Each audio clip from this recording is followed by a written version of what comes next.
हाँ भाई, welcome back class. कल हम लोग ने velocity of wave travelling in string देखा था, ठीक है, जहाँ पे मेरे पास v की वैल्यू आ रही थी, वेलोसिटी ऑफ वेव की वैल्यू आ रही थी under root of t by mu, ठीक है, where t was the tension in the string and mu was linear mass density, ठीक है। अब यही वेलोसिटी ऑफ वेव हम लोग ने इक्वेशन ऑफ वेव के थ्रू भी पढ़ा था, which was equal to omega by k अरिनॉट्स में, ठीक है, जिसको हम लोग और सिंप्लीफाई करते हैं। ओमेगा को हम लोग लिख सकते हैं 2 बाय f और k को लिख सकते हैं 2 बाय लैम्डा। तो फाइनली एक सिंप्लीफाई करके मेरे पास लैम्डा f आ रहा है, ठीक है। इसका मतलब velocity of wave travelling in string को मैं under root of T by mu या फिर लैम्डा एफ ये दोनों लिख सकता हूँ, ठीक है। Under root of T by mu ये स्ट्रिंग का एक खास वैल्यू है, क्योंकि स्ट्रिंग का टेंशन डिपेंड था और स्ट्रिंग की लीनियर मास डेंसिटी थी। लेकिन एक साइन ट्रैवलिंग वेव वो तो और बहुत सारी चीज़ों में पॉसिबल है, स्ट्रिंग में जरूरी नहीं, और भी काफ़ी सारी चीज़ें जिसमें मेरे पास एक साइन वेव प्रोड्यूस में कर सकता हूँ, ठीक है। तो in general travelling sine wave के लिए मैं अपन लोग लैम्डा एफ या फिर इन जनरल किसी भी वेव के लिए मैं लैम्डा एफ डिफाइन करता हूँ आरईएस में। तो lambda F is a generally defined term for velocity of wave travelling, ठीक है। And under root of T by mu this is the special term defined only for क्या बोलते हैं string wave. समझ में आ रही ना बात, ठीक है। चलो अब इससे हम कुछ छोटी छोटी चीजें हम लोग देखते हैं, ठीक है। तो इन दोनों टर्म से मैं लिख सकता हूँ कि v इक्वल टू मेरे पास आ गया था lambda F, velocity of wave equal to आ गया मेरे पास लैम्डा एफ। अच्छे से देखो, जब मैं वेलोसिटी ऑफ वेव की बात करूँ तो उसको मैं under root of T by mu लिख रहा था इन केस ऑफ स्ट्रिंग, ठीक है, ये इन केस ऑफ स्ट्रिंग है। और लैम्डा एफ मेरे पास हर किसी टाइप ऑफ वेव के लिए डिफाइंड है, मतलब ये जनरल फॉर्मूला है आरईएस में। क्योंकि सिर्फ स्ट्रिंग वेव नहीं, जब हम लोग साउंड वेव या अलग अलग टाइप की वेव्स पढ़ेंगे, किसी भी वेव के लिए मैं वेवलेंथ डिफाइन कर सकता हूँ और उसकी फ्रीक्वेंसी डिफाइन कर सकता हूँ। तो वेवलेंथ इनटू फ्रीक्वेंसी होती है मेरे पास velocity of wave in general, कोई भी वेव, समझ रही बात। लेकिन जब मैं स्पेशली स्ट्रिंग वेव की बात करता हूँ तो उसको मैं under root of T by mu भी लिख सकता हूँ आरईएस में, ठीक है। हाँ, तो जब मैंने velocity of wave in case of string देख रहा था जिसकी value under root of T by mu आ रहा था, T is the tension in the string आरईएस में। मैं आपको एक चीज याद दिलाना चाहता हूँ कि मैंने एक टर्म डिफाइन किया था मीडियम। मीडियम क्या चीज थी sir? Medium was that matter या दैट सब्सटेंस जिसके थ्रू वेव पास कर रही है। जैसे कि मेरे पास वेव अभी स्ट्रिंग में पास कर रही है तो स्ट्रिंग इज द मीडियम। जब साउंड वेव की बात करूंगा तो साउंड वेव एयर से पास कर रही है तो एयर इज द मीडियम। समझ रही बात? जिससे मेरे पास कोई एनर्जी ट्रैवल कर रही है that is known as medium. समझ रही बात? तो फिलहाल जो मेरे पास जो मीडियम जो है, जब मैं स्ट्रिंग वेव की बात कर रहा हूँ तो मेरे पास मीडियम स्ट्रिंग है, ठीक है। So T is the tension in the string, मतलब वो एक प्रॉपर्टी ऑफ मीडियम हो गया कि कितना टेंशन है स्ट्रिंग में, मतलब वो प्रॉपर्टी ऑफ स्ट्रिंग हो गई या फिर प्रॉपर्टी ऑफ मीडियम हो गई। लीनियर मास डेंसिटी जो है वो किसकी लीनियर मास डेंसिटी? फिर से स्ट्रिंग की लीनियर मास डेंसिटी। मतलब फिर से मैं बोल सकता हूँ कि mu is a property of medium, मतलब tension is also property of medium, mu is also property of medium. मतलब इन शॉर्ट मैं ये बोल सकता हूँ कि velocity of wave depends on the type of medium. Velocity of wave depends on the type of medium, ठीक है। तो मैं इसको बोल सकता हूँ कि वेलोसिटी ऑफ वेव जो है वो एक मीडियम डिपेंडेंट क्वांटिटी है। कैसे डिपेंडेंट क्वांटिटी है? Medium dependent quantity. हमारी बात, velocity of wave is a medium dependent quantity, ठीक है, गुड। तो ये तो मुझे समझ में आ गया कि ये जो टर्म की मैं बात कर रहा हूँ velocity of wave, this is a medium dependent quantity, ठीक है। अब मैं बात करता हूँ फ्रीक्वेंसी, ठीक है। फ्रीक्वेंसी क्या थी? फ्रीक्वेंसी मतलब मुझे कितने पल्सेस दिखाई दे रहे हैं या फिर कितने ऑसिलेशंस दिखाई दे रहे हैं पर यूनिट टाइम। मुझे उतने ही पल्सेस आगे जाते हुए दिखाई देंगे या फिर उतने ही ऑसिलेशंस आगे जाते हुए दिखाई देंगे जितने तेजी से मैं सोर्स पार्टिकल को ऑसिलेट कर रहा हूँ। सर मैरी ना, मतलब जितना तेज सोर्स पार्टिकल ऑसिलेट करेगा उतनी ज्यादा मुझे पल्सेस दिखाई देंगे। अगर सोर्स पार्टिकल धीरे ऑसिलेट कर रहे तो मुझे कम पल्सेस दिखाई देंगे, अगर सोर्स पार्टिकल तेज ऑसिलेट कर रहे तो मुझे ज्यादा पल्सेस दिखाई देंगे। आरईएस में मतलब ये जो है frequency, this is a source dependent term, this is source dependent term. This is a source dependent term, मतलब this depends on the property of source, this depends on the property of medium. समझ में आ रही बात, ठीक है। अब चाहे मैं तेज कर रहा हूँ या फिर मैं धीरे धीरे कर रहा हूँ, अगर मैंने मीडियम चेंज नहीं किया तो क्या वेलोसिटी ऑफ वेव चेंज होगी क्या? नहीं सर, नहीं चेंज होगी। यही मैंने आपको कल समझाया आरईएस में कि अगर मैं तेज ऑसिलेट करूँ या धीरे ऑसिलेट करूँ उसके हिसाब से फ्रीक्वेंसी चेंज होती है, लेकिन वेलोसिटी ऑफ वेव चेंज नहीं होती। क्यों नहीं सर? क्योंकि मैं टेंशन भी चेंज नहीं कर रहा था, लीनियर मास डेंसिटी भी चेंज नहीं करता, इस वजह से वेलोसिटी ऑफ वेव चेंज नहीं हुई, लेकिन क्या चेंज हो गई थी? फ्रीक्वेंसी। अगर मैं तेज ऑसिलेट करने लग जाऊँ, समझ में आ रही है बात? तो velocity depends only on the type of medium, frequency depends only on the source frequency, और जब मैं लैम्डा की बात करूं तो lambda comprises of velocity and frequency. Lambda को मैं लिख सकता हूं velocity of wave upon frequency RS में। तो मैंने देखा था ये मीडियम डिपेंडेंट टर्म है, ये सोर्स डिपेंडेंट टर्म है। तो लैम्डा में मीडियम डिपेंडेंसी भी आ रही है और सोर्स डिपेंडेंसी भी आती है। तो लैम्डा अपने आप को बाकी दो के हिसाब से एडजस्ट करता है कि कितनी वेवलेंथ रखना पड़ेगा। समझ में आ रही बात? ठीक है, तो कितनी स्पीड से आप वो क्या बोलते हैं वेलोसिटी ऑफ वेव जाएगी, वो मीडियम पे डिपेंड कर रहा है। आरएस में कितनी फ्रीक्वेंसी आप पल्सेस मतलब कितने पल्सेस बना सकते हो, वो सोर्स पे डिपेंड कर रहा है। और लैम्डा खुद को अपने आप से एडजस्ट करेगा कि अगर मेरे पास फ्रीक्वेंसी ज्यादा है तो लैम्डा छोटा, तो अगर ज्यादा पल्सेस है तो मुझे एकदम पास में दिखाई देंगे। अगर मेरे पास फ्रीक्वेंसी कम है तो लैम्डा ज्यादा। फ्रीक्वेंसी कम मतलब मुझे अगर कम पल्सेस दिखाई दे रहे तो लैम्डा ज्यादा मतलब दूर पल्सेस दिखाई देंगे। समझ में आ रही बात? ठीक है, तो अगर फ्रीक्वेंसी ज्यादा है तो मुझे जो है लैम्डा जो है छोटा दिखाई देगा। अगर फ्रीक्वेंसी कम है तो मुझे लैम्डा बड़ा दिखाई देगा। समझ में आ रही बात? ठीक है, ये फर्क पड़ता है फ्रीक्वेंसी चेंज करने से लैम्डा के ऊपर आरएस में। ठीक है, वैसे अगर मैं वेलोसिटी ऑफ वेव की बात करूं तो वेलोसिटी ऑफ वेव है √T/μ। तो अगर मैं टेंशन को बढ़ाऊंगा तो वेलोसिटी ऑफ वेव बढ़ाएंगे। इसका मतलब अगर मैंने स्ट्रिंग ज्यादा टाइट कर दी तो वेव ज्यादा तेज जा सकती है, वो पल्स आपको ज्यादा तेज ट्रैवल करते हुए दिखाई देगा। समझ में आ रही बात? अगर मैंने थोड़ा सा लूज कर दिया तो पल्स आपको धीरे जाते हुए ट्रैवल करते हुए दिखाई देगा। समझ में आ रही बात? इसको धीरे अपने सामने एक स्ट्रिंग इमेजिन करके देखो और उस पर इमेजिन करके देखो कि वो पल्स कैसे मूव करेगी। आपने टाइट कर दिया तो पल्स फट से मूव करेगी, आपने थोड़ा लूज कर दिया तो पल्स धीरे जाएगी। समझ में आ रही बात? ये तो होगी टेंशन की बात। अगर मैं लीनियर मास डेंसिटी की बात करूँ, इसका मतलब मान के चलो एकदम बहुत पतली रस्सी है, बहुत पतली रस्सी मतलब मेरे पास मास कम है उस लेंथ में, मतलब लीनियर मास डेंसिटी कम है। तो अगर मैंने लीनियर मास डेंसिटी कम रखा तो वेलोसिटी बढ़ जाएंगे, अगर डिनोमिनेटर घटाऊंगा तो ओवरऑल वैल्यू बढ़ती है। समझ में आ रही बात? इसका क्या मतलब हुआ, अगर पतली रस्सी है तो बहुत तेज जाते हुए दिखाई देगी, मोटी रस्सी है तो धीरे जाते हुए दिखाई देगी। समझ में आ रही बात? ठीक है, तो इससे हम लोग क्या डिड्यूस कर सकते हैं कि अगर मैंने उसको टाइट पकड़ा है, ठीक है, कि अगर मुझे वेलोसिटी बढ़ाना है या वेलोसिटी घटाना है। ठीक है, वेलोसिटी बढ़ाने के दो तरीके, या तो टेंशन बढ़ा दो या डेंसिटी घटा दो। टेंशन बढ़ा दो मतलब अगर मैंने टाइट कर दिया रस्सी को, टाइट स्ट्रिंग, और डेंसिटी घटाना मतलब लाइट स्ट्रिंग। तो अगर आप ये दो चीजें यूज करते हो, या तो स्ट्रिंग को टाइट कर दिया, आपने स्ट्रिंग को लाइट कर दिया, तो दोनों के हिसाब से मेरे पास वेलोसिटी ऑफ वेव बढ़ जाएंगे। वहीं पे अगर मैं वेलोसिटी ऑफ वेव को अगर घटाना चाहता हूं तो उसका उल्टा, इसमें भी मेरे पास दो चीजें आ सकती है। ठीक है, दो चीजें क्या कि अगर स्ट्रिंग को टेंशन कम करना है, मतलब स्ट्रिंग को थोड़ा सा लूज कर दिया, मतलब लूज स्ट्रिंग, जैसे स्ट्रिंग को लूज कर दो तो वेलोसिटी कम हो जाएगी। समझ बात? या फिर अगर मैंने लीनियर मास डेंसिटी बढ़ा दी तो भी वेलोसिटी कम हो जाएगी। या फिर लीनियर मास डेंसिटी बढ़ाना मतलब क्या, मेरे पास एक मोटी रस्सी लेगा, लाइट नहीं हैवी स्ट्रिंग। समझ में आ रही बात? ठीक है, तो इसके हिसाब से मैं वेलोसिटी बढ़ा सकता हूँ या फिर मैं वेलोसिटी घटा सकता हूँ। तो आप ये चीज नोटिस कर सकते हो कि वेलोसिटी बढ़ाना है या फिर वेलोसिटी घटाना है, वो सारी चीजें मैं से स्ट्रिंग की छेड़छाड़ के हिसाब से अकम्प्लिश कर सकता हूँ। कि स्ट्रिंग को टाइट कर दिया, स्ट्रिंग को लाइट कर दो, आरएस में स्ट्रिंग को लूज कर दिया, स्ट्रिंग को हेवी कर दो, उसके हिसाब से मेरे पास वेलोसिटी में फर्क पड़ेगा। लेकिन क्या इसके हिसाब से मेरे पास फ्रीक्वेंसी में भी फर्क पड़ रहा है क्या? नहीं सर, चाहे स्ट्रिंग टाइट हो या स्ट्रिंग लूज हो, अगर उतने ही तेज अगर ऑसिलेट कर रहा है सोर्स पार्टिकल तो उतने ही पल्सेस यहाँ पे जनरेट हो रहे हैं।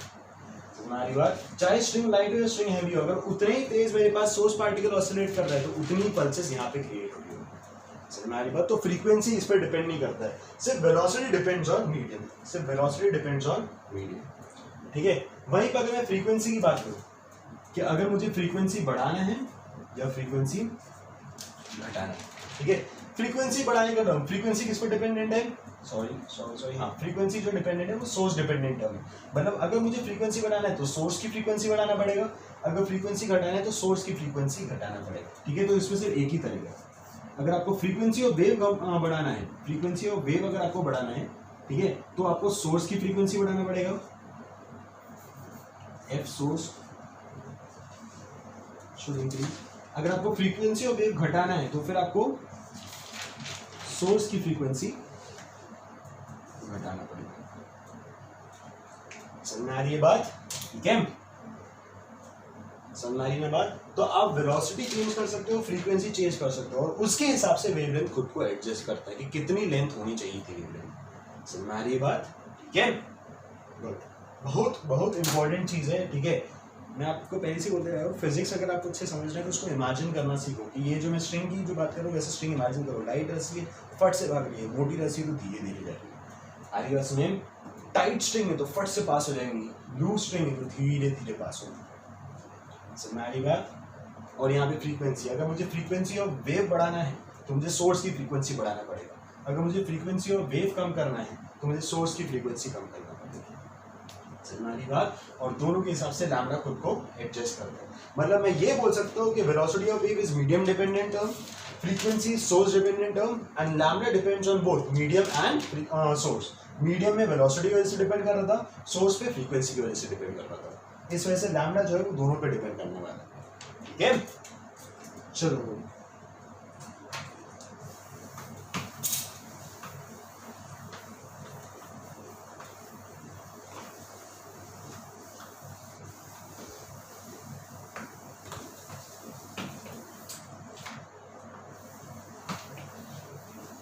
कल मैंने आपको कुछ क्वेश्चंस होमवर्क दिया था, पहले उसको डिस्कस करते हैं फिर आगे बढ़ते हैं।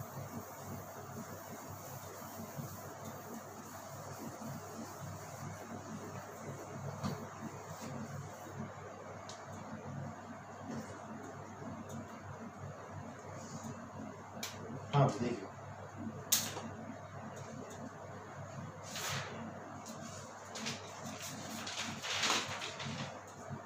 एक क्वेश्चन आई गेस ये था कि मेरे पास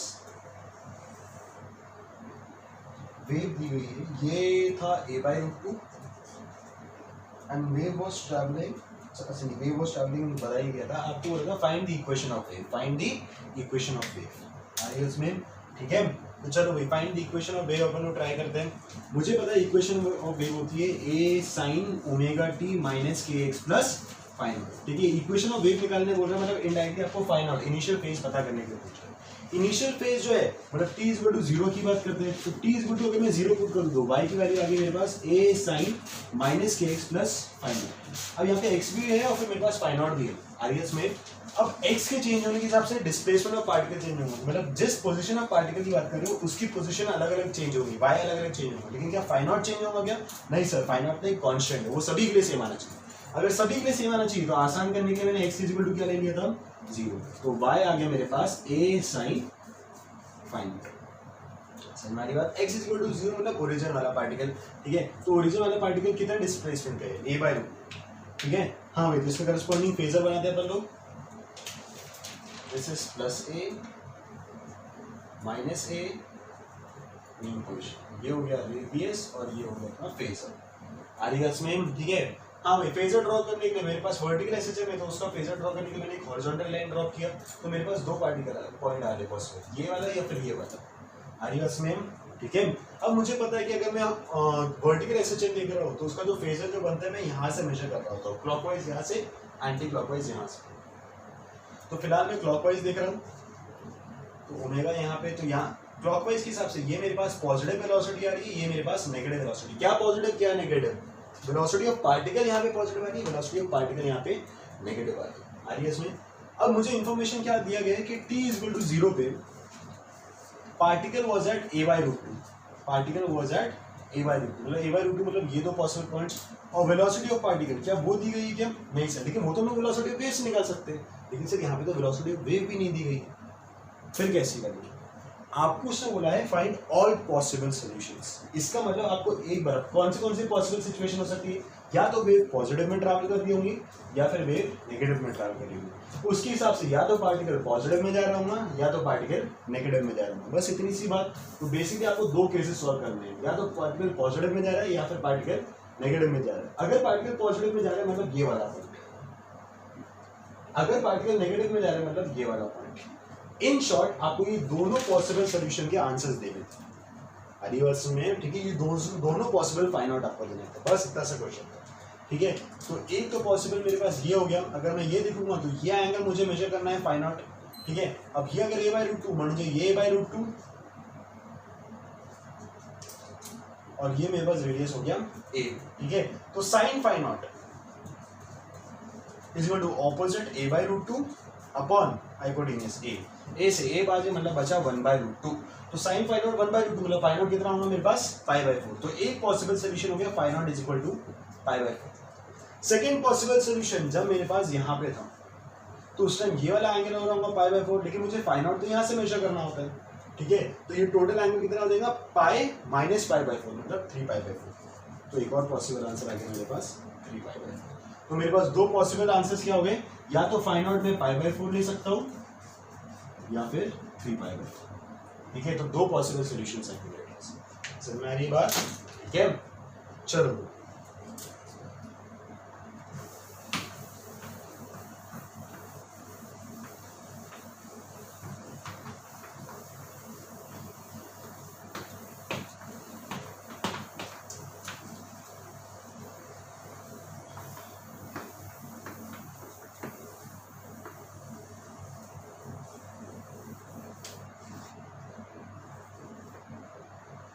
हाँ भाई सेकेंड क्वेश्चन देखिए।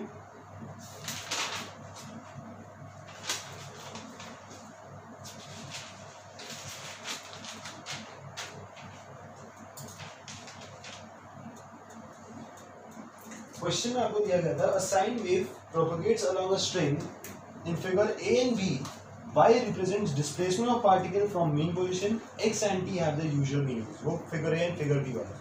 फिगर ए आपको क्या दिया होता है पहले वो बताता हूँ मैं आपको। फिगर ए आपको दिया हुआ था, यहाँ पे y था इन mm, यहाँ पे t था इन सेकेंड्स IS में, और ग्राफ मुझे ऐसा दिया हुआ था।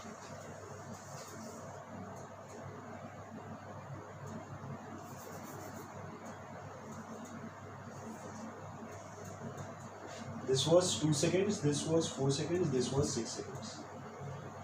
Again, this was +3, this is -3। ठीक है, ये हो गया मेरे पास YT ग्राफ। उसके सिवा मुझे एक और ग्राफ दिया गया था, that was YX graph. YX graph कैसा गया है, अच्छा this was 1, this was 3, this was 5, ठीक है। y in mm and x in metre.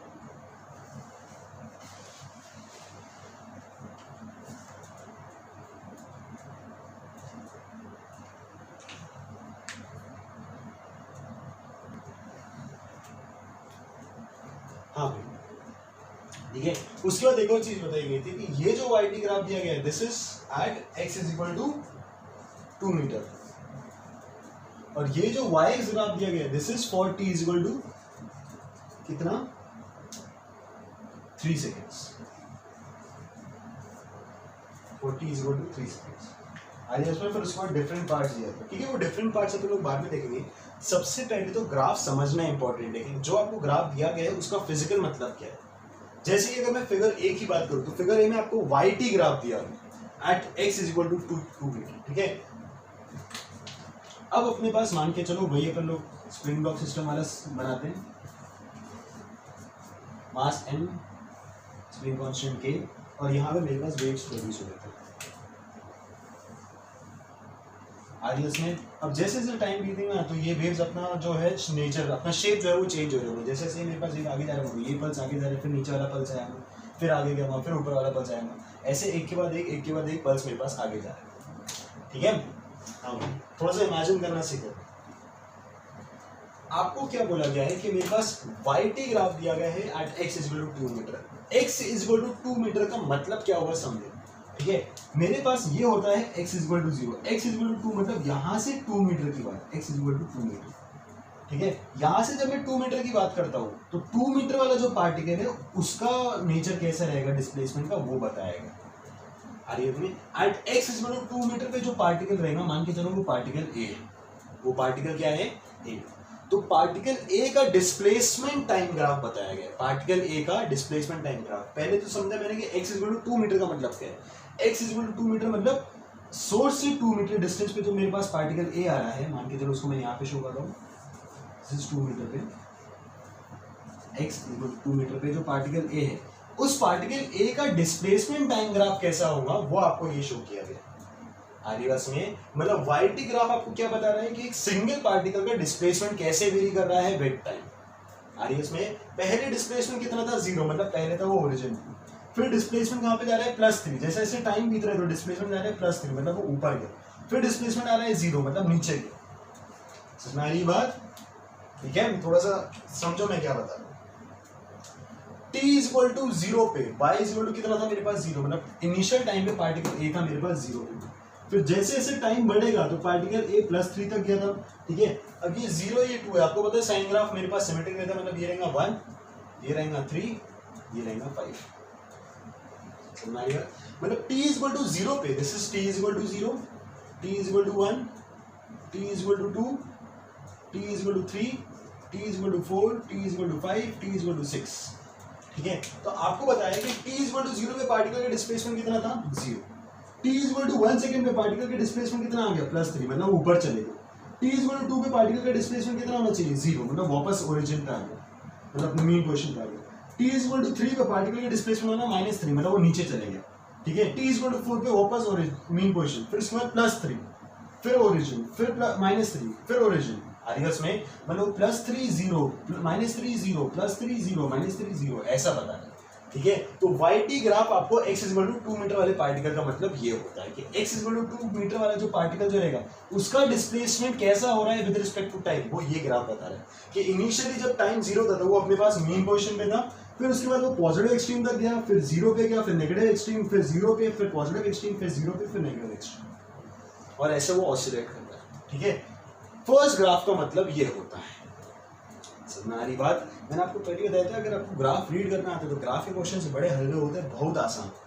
समझ आ रही बात? ठीक है, एक और चीज, ये मेरे पास YT ग्राफ दिया गया, आगे इसमें YT रिलेशन याद करो, जब मैं with respect to time study कर रहा होता हूँ कि डिस्प्लेसमेंट कैसे वेरी कर रहा है, यहाँ पे मैं क्या स्टडी कर रहा हूँ कि x = 2 मीटर वाले पार्टिकल का विद टाइम डिस्प्लेसमेंट कैसे वेरी कर रहा है, विद टाइम डिस्प्लेसमेंट कैसे वेरी कर रहा है। ठीक है, तो विद रिस्पेक्ट टू टाइम जब मैं पढ़ता हूं तो पहली बार जब डिफरेंशिएट करता हूं del y by del t तो उससे मुझे क्या मिलेंगी वेलोसिटी ऑफ पार्टिकल, दूसरी बार जब डिफरेंशिएट करूंगा del 2y by del t square तो उससे मुझे क्या मिलेगा एक्सेलरेशन ऑफ पार्टिकल। समझ आ रही बात? ठीक है, मतलब ये with respect to time study है, जो हम लोग ने यहाँ पे मैथमेटिकली दिखा था वो लोग ने यहाँ पे ग्राफिकली एग्जाम्पल में बताया। समझ आ रही बात? ठीक है, चलो मैंने आपको ये बताया था कि जब मुझे with respect to time study करना है तो मैं x फिक्स कर दूंगा, with respect to x study करना है तो मैं टाइम फिक्स कर दूंगा, उसको हम बाद में देखेंगे। ठीक है, फिलहाल ये तो मेरे ख्याल से समझ में आ गया होगा कि ये ग्राफ मुझे बता रहे क्या है। ये ग्राफ मुझे x = 2 मीटर वाला पार्टिकल, सिर्फ particle A which is at 2 metre with time y कैसे वेरी कर रहा है,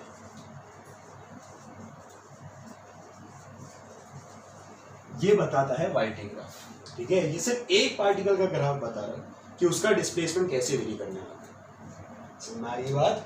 ठीक है, गुड। उसके सिवा इस ग्राफ की अगर मैं बात करूं, ये ग्राफ मुझे क्या बता रहा है, for t = 3 second, for t = 3 second yx graph मुझे दिया गया। इसका क्या मतलब हुआ समझो, फॉर t = 3 सेकेंड मतलब एक पर्टिकुलर इंस्टेंट पे जब चीजें 3 सेकेंड पे रुक गई होगी आरईएस में कि सिर्फ टी, देखो वैसे टाइम बीत रहा है 0 1 2 3 4 5, लेकिन एग्जैक्टली 3 सेकंड की अगर मैं बात करूं मतलब मैंने एक पिक ले ली है, एक स्नैपशॉट ले लिया, उस टाइम की बात करें, उस टाइम में मैंने सारी चीजें रोक दी। समझ में आ रही है बात? ठीक है, तो जैसे मैं उस टाइम की बात करूं मतलब एक पर्टिकुलर टाइम की बात कर रहा हूं, ठीक है, मतलब मैंने वेव को मूव करते हुए एकदम से रोक दिया, तो उस टाइम पे yx ग्राफ का मतलब क्या हुआ, अब ये समझो। x मुझे क्या बताता है, पोजिशन, x मुझे क्या बताता है, पोजीशन, जो यहां पे मिल रहा था पोजीशन। y मुझे क्या बताता है, डिस्प्लेसमेंट ऑफ पार्टिकल, y मुझे बताता है डिस्प्लेसमेंट ऑफ पार्टिकल, मतलब डिफरेंट पोजीशन पे पार्टिकल का डिस्प्लेसमेंट कितना था, डिफरेंट पोजीशन पे पार्टिकल का डिस्प्लेसमेंट कितना था, ये ग्राफ मुझे वो बता रहा है। आरईएस में डिफरेंट पोजीशन पे पार्टिकल का डिस्प्लेसमेंट कितना था वो yx ग्राफ बता रहा है। आरईएस है फॉर t = 3 सेकेंड्स। आरईएस में अब एक बात नोटिस करो, t = 3 सेकेंड्स पे विद रिस्पेक्ट टू पोजीशन अगर मुझे डिस्प्लेसमेंट ऑफ पार्टिकल बता रहा है कि x = 1 वाला पार्टिकल यहाँ पे था, x = 2 वाला particle, this is x = 1, this is x = 2, this is x = 3, this is x = 4, this is x = 5। ठीक है, 1 वाला पार्टिकल यहाँ पे था, 2 वाला यहाँ पे था, 3 वाला यहाँ पे था, 4 वाला यहाँ पे था, 5 वाला यहाँ पे था। समझ आ रही बात? ठीक है, और 0 वाला यहाँ पे। यहाँ पे इसको पार्टिकल में मान के चलो कुछ x=2 वाले को पहले पार्टिकल ए बोला था ना, तो x=2 वाला पार्टिकल ए, ठीक है। मान के चलो ये B C D E F, तो x=0 वाला पार्टिकल एफ पे, x=1 वाला पार्टिकल 1 पे, x=1 वाला पार्टिकल 0 पे, x=3 वाला 2 वाला पार्टिकल नीचे है, ये मेन पोजीशन पे, ये पॉजिटिव एक्सट्रीम, ये फिर से 0 पे। आरएस में मतलब t=3 सेकेंड पे वो पार्टिकल्स कहाँ पे आपको वो दिया गया है कि वो पार्टिकल्स कहाँ पे, मतलब इनडायरेक्टली आपको t=3 सेकेंड वेव कैसे दिखाई दे रही होंगी आपको वही बताया गया है। आरएस में वाई एक्स ग्राफ मुझे क्या बताता है कि एक पर्टिकुलर टाइम पे मुझे वेव कैसे दिखाई दे रही है। वेव मतलब क्या होता है कि डिफरेंट पोजीशन पे पार्टिकल कहाँ पे थे, उसी को तो वेव बोल रहे थे। आरएस में जैसी वेव जा रही है तो एक पार्टिकल ऊपर है, एक पार्टिकल बीच में, फिर एक पार्टिकल नीचे, फिर बीच में, फिर ऊपर, फिर बीच में, फिर नीचे। आरएस में यही तो होती थी वेव मेरे पास जब आगे जा रही थी, ठीक है। तो वेव आगे जा रही है 3 सेकंड में मैंने एकदम से एक पिक ले ली, तो 3 सेकंड पे जो मैंने वेव की पिक ली वो ये दिखाई दे रही है वाई एक्स ग्राफ में। समझ बात, वाई एक्स ग्राफ मुझे क्या बताता था, ट्रैजेक्टरी या पाथ। आरएस में तो वो वेव जो है वो इंस्टेंट पे जो वेव है वो मुझे ऐसा दिखाई दे रहा है, उसकी ट्रैजेक्टरी मुझे ऐसे दिखाई दे रही है। हमारी बात ट्रैजेक्टरी सही वर्ड नहीं है ना, मतलब मैं ये बोल सकता हूँ कि t=3 सेकंड पे वेव का स्ट्रक्चर मुझे ऐसे दिखाई दे रहा है कि डिफरेंट पोजीशन पे पार्टिकल्स ऐसे ऐसे डिस्प्लेस थे, तो ये इनडायरेक्टली मुझे वेव का ही पूरा स्ट्रक्चर दिया गया आरएस में, ठीक है। मतलब ये t=3 सेकंड वाला स्ट्रक्चर है कि वेव उस टाइम ऐसी थी। हमारी बात this is for t=3 seconds. हमारी बात, तो मैं क्या बोल सकता हूँ कि ये जो है x=0, x=1, x=2, ये सिर्फ एक पार्टिकल की बात कर रहे हैं, सारे पार्टिकल्स के डिस्प्लेसमेंट बता रहे हैं, सारे पार्टिकल्स के डिस्प्लेसमेंट। तो यहाँ पे जब मैं टाइम फिक्स कर देता हूँ उसमें मुझे क्या मिलता है कि actual shape of wave at particular time वो मिलता है मुझे वाई एक्स ग्राफ से। आरएस में वो मुझे मिलता है वाई एक्स ग्राफ से, ठीक है। और वो पर्टिकुलर टाइम यहाँ पे फिलहाल क्या था, t=3 सेकेंड्स। हमारी बात, तो वाई एक्स ग्राफ मुझे देता है actual shape of wave at particular time, ठीक है। और मुझे वाई टी ग्राफ क्या दे रहा था, सिर्फ एक पार्टिकल का, सिर्फ एक particle A with time Y कैसे वेरी कर रहा है वो मुझे देता है वाई टी ग्राफ, वो मुझे देता है वाई टी ग्राफ। तो डिफरेंट ग्राफ्स का क्या मतलब होता है समझो। जब मैं वाई टी ग्राफ की बात कर रहा हूँ मतलब मैं सिर्फ एक पार्टिकल का मोशन स्टडी कर रहा हूँ। जब मैं वाई एक्स ग्राफ की बात करूँ तो एक पर्टिकुलर टाइम पे पूरे वेव को देख रहा हूँ कि वो वेव दिखाई कैसे देती है। समझ में आ रही है बात, ठीक है। अब एक बार आपको यही समझने का, चलो ठीक है, और भी कुछ पॉइंट्स देखते हैं। जब मैं वाई टी ग्राफ की बात कर रहा था तो वाई की स्टडी कर रहा था विद रिस्पेक्ट टू टाइम। जब मैं वाई की study with respect to time करता तो पहली बार डिफरेंशिएट करने पे वीपी वेलोसिटी ऑफ पार्टिकल मिल रहा था, दूसरी बार डिफरेंशिएट करने पे एक्सेलरेशन ऑफ पार्टिकल। जब मैं y को with respect to x study कर रहा हूँ, y को विद रिस्पेक्ट टू x, तो अगर मैं पहली बार डिफरेंशिएट करूँ तो मुझे क्या मिलता था, स्लोप। तो जो वेव दिख रही है उसका एक्चुअल स्लोप मुझे dy/dx से मिलता था। समझ में आ रही बात। अगर दूसरी बार डिफरेंशिएट करूँ del2y/del x² तो मुझे मिलेगा rate of change of slope with respect to x। समझ में आ रही है बात, ठीक है। तो ये मुझे एक्चुअल ग्राफ दिखा रहा है, एक्चुअल वेव दिखा रहा है, ये सिर्फ एक पार्टिकल की स्टडी दिखा रहा है। समझ में आ रही ना बात, ठीक है। चलो अब क्वेश्चंस देखते हैं क्या क्या दिया गया। सबसे पहले आपको क्वेश्चन में पूछा गया है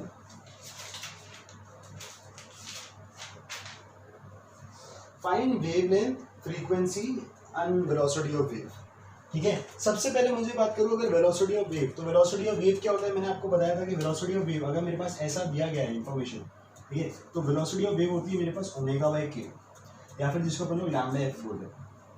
समझ आ रही बात, ठीक है। लैम्डा जो रहती थी वो रहता था मेरे पास लेंथ ऑफ वन ऑसिलेशन, आ रही है इसमें। अब जब मेरे पास लेंथ ऑफ वन ऑसिलेशन की बात करूँ कि वेव कितनी लेंथ ट्रैवल कर चुकी होंगी, तो वेव कितनी लेंथ ट्रैवल कर चुकी होंगी वो मुझे सिर्फ एक पार्टिकल की इन्फॉर्मेशन से मिलेगा या एक्चुअल पूरे वेव के ग्राफ से मिलेगा, एक्चुअल पूरे वेव के ग्राफ से। समझ में आ रही बात, मतलब लैम्डा वाली इन्फॉर्मेशन मुझे यहाँ से मिलने वाली है। समझ में आ रही बात, लैम्डा वाली इन्फॉर्मेशन मुझे यहाँ से मिलने वाली है। फ्रीक्वेंसी मतलब क्या होता है कि कितने ऑसिलेशन हो रहे हैं पर यूनिट टाइम। अब फ्रीक्वेंसी मुझे पता होता है कि 1/टाइम पीरियड होती है, क्या होता है 1/टाइम पीरियड। तो अगर मुझे टाइम पीरियड पता चल गया तो फ्रीक्वेंसी पता चल गया। अब से अगर मैं टाइम पीरियड की बात करूँ, टाइम पीरियड क्या होता है, time taken to cover one oscillation. और इसमें जब मुझे time taken to cover one oscillation देखना है, मतलब उस पार्टिकल को मूव करते हुए देखना है, यहाँ पे मूव कर रही है, सिर्फ एक स्नैपशॉट लिया था, एक स्नैपशॉट लिया था, तो मूव करते हुए कहाँ पे दिखाई दे रहा था पार्टिकल, यहाँ पे। तो फ्रीक्वेंसी या फिर टाइम पीरियड की इंफॉर्मेशन मुझे यहाँ से मिलती है। हमारी बात, और फ्रीक्वेंसी मिल गया, वेवलेंथ मिल गया, तो उन दोनों को मिलाकर मैं वेलोसिटी ऑफ वेव बता सकता हूँ। ठीक है, तो सबसे पहले अपन लोग देखते हैं वेवलेंथ की बात। ठीक है, वेवलेंथ अगर मैं देखूँ तो मेरे पास एक ऑसिलेशन में कितनी लेंथ चल रहा था, तो देखा जाए तो एक ऑसिलेशन मेरे पास पूरा ये था, तो उसमें मेरे पास लेंथ कितनी आ रही है, this is x = 1, this is x = 5, मतलब ये लेंथ कितनी होगी मेरे पास, 4 मीटर। तो वेवलेंथ आ गई मेरे पास 4 मीटर। हमारी बात, पहली चीज wavelength is equal to 4 metre. देखो अगर आपको सोल्यूशन मतलब सॉरी ग्राफ समझ में आ गया तो सोल्यूशन अपने आप आ जाएगा आपको ऑटोमेटिकली। आ रही है समझ? ठीक है, अब बात करते हैं टाइम पीरियड। टाइम पीरियड मतलब time cover to complete one oscillation. यहाँ पे 0 पे था, ऊपर गया, नीचे आया, तो ये हुआ वन ऑसिलेशन। आ रही है इसमें उस पार्टिकल का वन ऑसिलेशन। हमारी बात मतलब जब यहाँ पे था तब पार्टिकल यहाँ पे था, फिर जब ऊपर गया तो पॉजिटिव एक्सट्रीम, वापस 0, नेगेटिव एक्सट्रीम, वापस 0, तो यही तो होता है वन ऑसिलेशन। ठीक है, मतलब जब मेरे पास पार्टिकल एक बार ऑसिलेट किया होगा तो ग्राफ पे उसने पूरा ये कवर कर दिया। हमारी बात, तो एक ऑसिलेशन का टाइम कितना आ रहा है मेरे पास, 4 सेकंड, t = 4 सेकंड्स। तो अगर टाइम आ गया मेरे पास 4 सेकंड, तो फ्रीक्वेंसी कितनी आ गई मेरे पास, 1/t मतलब 1/4 हर्ट्ज। ठीक है, और वेलोसिटी ऑफ वेव क्या होता है मेरे पास, λ × f। फ्रीक्वेंसी आ गई मेरे पास 1/4 हर्ट्ज, वेलोसिटी ऑफ वेव हो गई मेरे पास λ × f मतलब 4 × 1/4, तो हो गया मेरे पास 1 मीटर पर सेकेंड। ठीक है, ये तो हो गया पहला पार्ट। ठीक है, सेकेंड पार्ट समझो,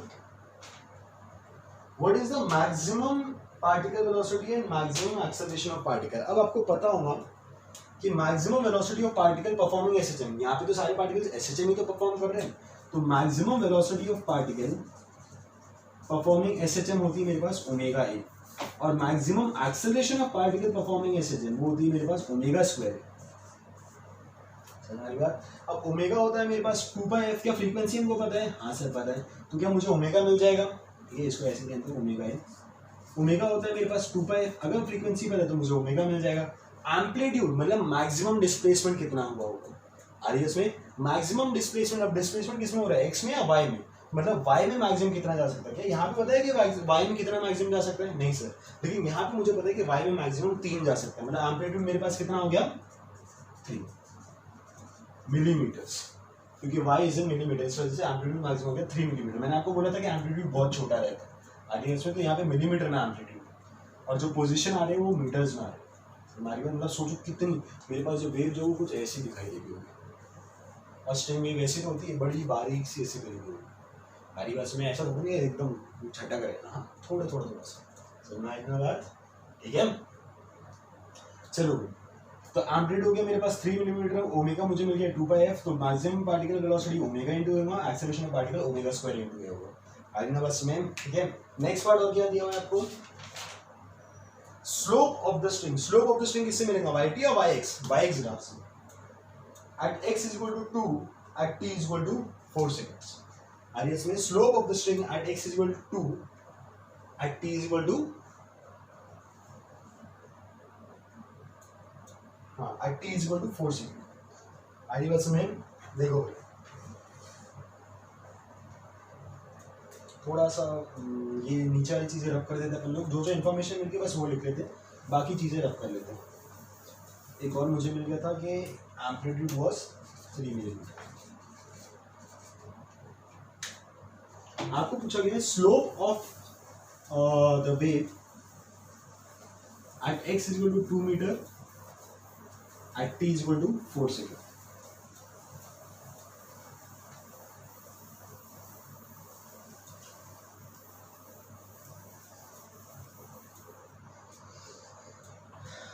हाँ, एक तरीका तो क्या है कि आप स्लोप निकालना है तो आप पहले velocity of by equation of wave जो है वो a sin ωt - kx + φ0। ठीक है, φ0 was initial phase. Initial phase आप बता सकते हो मेरे पास पार्टिकल की, मतलब t = 0 पे कैसा दिखाई देता है। t = 0 पे x = 2 मीटर वाला पार्टिकल यहाँ पे था। ठीक है, तो मेरे पास t = 0 पुट कर देते तो ये 0 गया और x = था मेरे पास 2। तो y is equal to a sine minus के इंटू 2 प्लस फाइनल, ठीक है। y मेरे पास कितना आ रहा था, 0 0, तो 0 is equal to a sine minus 2k plus final. आगे सुनिए, तो sign minus 2k plus final, तो वो 0 मेरे पास तब होता है जब मेरे पास या तो 0 या फिर पाई। मैं 0 is equal to minus 2k plus five naught, तो फाइव नॉट की वैल्यू आ जाएगी मेरे पास 2k। आगे इसमें ये वैल्यू आप पुट कर दो with respect to x differentiate कर दो, और उसके बाद t और x की वैल्यू इस पोजीशन इस टाइम की वैल्यू आप पुट कर दोगे जनरल इक्वेशन में ओमेगा t माइनस के एक्स प्लस फाइव नॉट। समझ में आ रही बात, तो उससे आपको स्लोप मिल जाएगा। ये तो एक तरीका हो गया थोड़ा सा लेंथी वाला, ठीक है। और छोटा तरीका मैं आपको समझाता हूँ कैसे।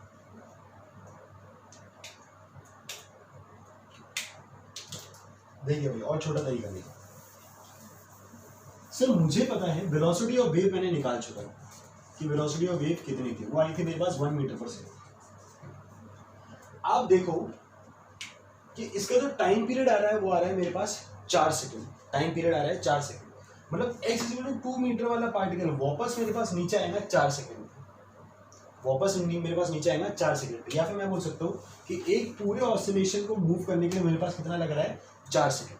आ रही है इसमें, मतलब इतने पार्ट को कवर करने के लिए कितना टाइम लग रहा होगा, 2 सेकंड, और इतने को कवर करने के लिए लग रहा होगा मेरे पास 1 सेकंड। तो मैं उसको ब्रेक कर रहा हूँ, ठीक है। जुगाड़ है, देखो अच्छे से क्या। इसका मतलब जब मेरे पास t is equal to 3 second पे, t is equal to 3 second पे मेरे पास ग्राफ ऐसा दिखाई दे रहा है, तो t is equal to 4 second में मेरे पास ग्राफ कैसा दिखाई दे रहा है मैं समझाता हूँ, ठीक है। अब 3 सेकंड से 4 सेकंड सिर्फ 1 सेकंड बीता है, ठीक है। 1 सेकंड में मैंने आपको बोला था कि अगर मैं 4 सेकंड देखूंगा तो पूरा एक ऑसिलेशन कवर हो जाएगा। आज इसमें मतलब ये पूरा हिस्सा आगे ट्रैवल करेगा। समझ में आ रही बात, तो 3 से लेके प्लस 4 मतलब जब 7 सेकंड पे रहेंगे तो वापस से शिफ्ट होने के बाद मुझे वापस से ऐसा ही दिखाई दे रहा होगा। समझ में आ रही बात, ठीक है। सुनो, ये मेरे पास वेव है, ठीक है। पूरी वेवलेंथ लैम्डा दी गई है और आपके पास टाइम पीरियड दिया गया है 4 सेकंड। आ रही है उसमें, ठीक है। गुड, चलो ठीक है, थोड़ा सा आसान भी करते हैं। वेव वेलोसिटी मेरे पास 1 मीटर पर सेकंड दिया गया है। आ रही है इसमें, अगर वेव वेलोसिटी 1 मीटर पर सेकंड मतलब इस डायरेक्शन में कितनी स्पीड से मूव कर रहा था। t is equal to 3 second पे ग्राफ ऐसा है, t is equal to 4 second पे ग्राफ कैसा रहेगा मुझे वो निकालना है। t is equal to 4 second की अगर मैं बात करूं, ठीक है, तो t is equal to 4 second मतलब 1 सेकंड बाद 1 सेकंड में वेव कितना मूव कर गई होंगी। सो स्पीड होती है मेरे पास डिस्टेंस अपॉन टाइम, ठीक है। तो डिस्टेंस हो जाएगा मेरे पास स्पीड इनटू टाइम। कितनी स्पीड से आ रहा था, 1 मीटर पर सेकंड इनटू टाइम 1 सेकंड, तो मतलब कितना मूव कर गया होगा वो 1 मीटर मूव कर गया होगा। और इसमें मतलब ये 1 मीटर है, मतलब ये पूरा ग्राफ मुझे 1 मीटर आगे शिफ्टेड दिखाई देगा। ये पूरा ग्राफ मुझे 1 मीटर आगे शिफ्टेड दिखाई देगा। मतलब ये वाला जो यहाँ पे पोजीशन ये आ जाएगा, यहाँ पे ये वाला पोजीशन आ जाएगा, यहाँ पे ये वाला पोजीशन आ जाएगा, यहाँ पे मतलब यहाँ पे मुझे ऐसा दिखाई देगा।